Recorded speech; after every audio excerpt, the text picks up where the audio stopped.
తెలంగాణ నీ అయ్య జాగీరా, నేను తెలంగాణలోకి వస్తా, తెలంగాణలో తిరుగుతా అని చెప్పి పవన్ కళ్యాణ్ చేసిన వ్యాఖ్యలన్నీ సోషల్ మీడియాలో దుమారం రేపుతున్నాయన్నమాట. అయితే నువ్వు తెలంగాణకు వచ్చే హక్కు ఉంది, తెలంగాణలో తిరిగే హక్కు కూడా ఉన్నది. ఎందుకంటే నీకు ఇక్కడ ఆస్తులు ఉన్నాయి, నీకు ప్రాపర్టీస్ ఉన్నాయి.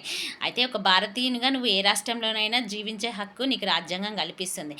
అంతేగాని ఇక్కడ నువ్వు ఇష్టం వచ్చినట్టు తెలంగాణ అస్తిత్వం మీద, తెలంగాణ ప్రజల మనోభావాలను దెబ్బతీసే రైట్స్ మాత్రం నీకు లేవు. ఆంధ్రాలో నువ్వు పార్టీ స్థాపించినప్పుడు ఏం మాట్లాడావు? తెలంగాణ వస్తే నేను 11 రోజులు అన్నం తినకుండా ఉన్నా అని చెప్పి అక్కడ ప్రజలను రెచ్చగొట్టిన. ఇప్పుడు ఇక్కడికి వచ్చేమో తెలంగాణ అంటే నాకు అసలు చాలా ప్రేమ, నేను నా పార్టీ అనేది ఇక్కడే పుట్టింది, తెలంగాణ కోసమే నేను బతుకుతున్నా అని మాటలు మాట్లాడడం అనేది అసలు ఇంకా నీ అవివేకానికి నిలువెత్తు నిదర్శనం అన్నమాట.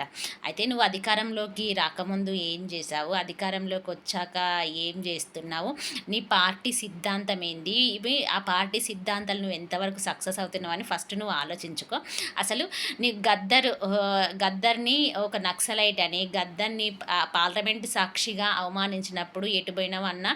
ఇప్పుడేమో గద్దర్ అసలు బుల్లెట్ దిగితే వచ్చిన దగ్గరికి తంబి నాకు బుల్లెట్ దిగిందిరా అని చెప్తే నేనే సహాయం చేసిన, కారు కొనిచ్చిన అని మాట్లాడుతున్నావు. అసలు కూటమి ప్రభుత్వం ఫస్ట్ టైం పరిపాలన ఉన్నప్పుడు గద్దర్ పైన అటాక్ అనేది జరిగింది. అప్పుడు నువ్వు పార్టీ పెట్టినవా, సినిమాలోకి వచ్చినవా అనేది నువ్వు ఆలోచించుకోవాలి అన్న.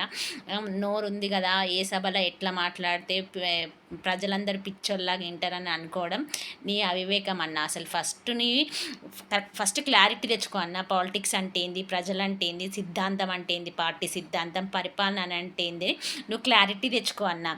అసలు నువ్వు అధికారంలో రాకముందుకు ఏం చెప్పావు ఆంధ్ర ప్రజలకు? సుగాలి ప్రీతి కేసులో నేను న్యాయం చేస్తాను,